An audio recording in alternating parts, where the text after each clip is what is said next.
The dark underbelly of the maritime world is exposing its ugly side, threatening the very people who keep global trade afloat.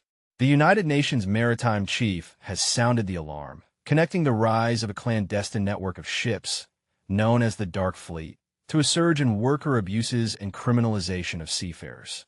A global trade crisis in the making. The maritime industry, a cornerstone of global commerce, is facing a crisis. With geopolitical tensions escalating, a disturbing trend has emerged: the proliferation of shadow fleets that operate outside international regulations. These fleets, often linked to illicit activities, are endangering the lives and rights of seafarers, the unsung heroes of international trade.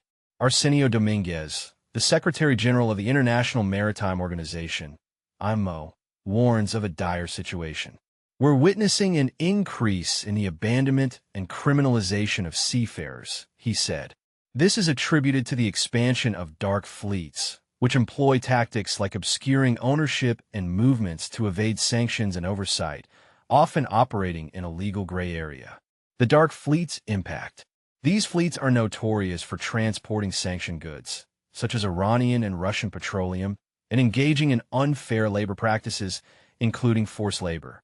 Shipping analysts estimate that there are between 1,300 and 1,400 vessels in the global shadow fleet, with half being crude oil tankers.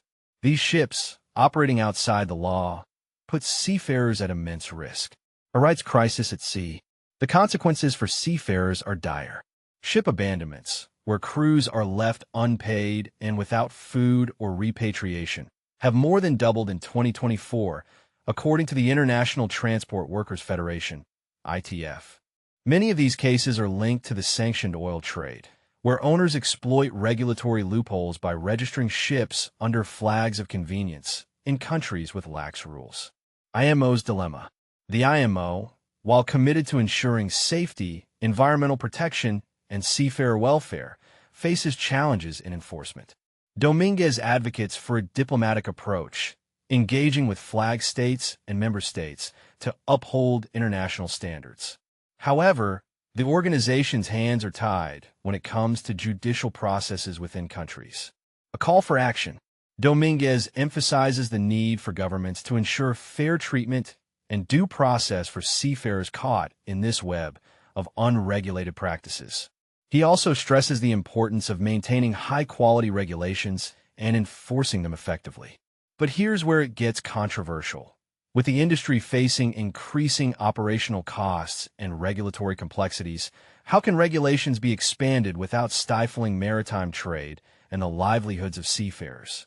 The IMO is working to address these issues, adopting new guidelines for seafarers facing criminal charges for illicit cargo they had no control over.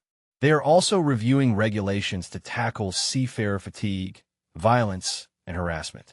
But the question remains, is it enough? As the world relies heavily on maritime trade, the plight of seafarers cannot be ignored. The IMO's efforts, while commendable, may need to be bolstered by international cooperation and a re-evaluation of the industry's regulatory landscape. What do you think? Is the current approach sufficient, or is it time for a more radical shift in how we protect the rights of seafarers while ensuring the smooth flow of global trade?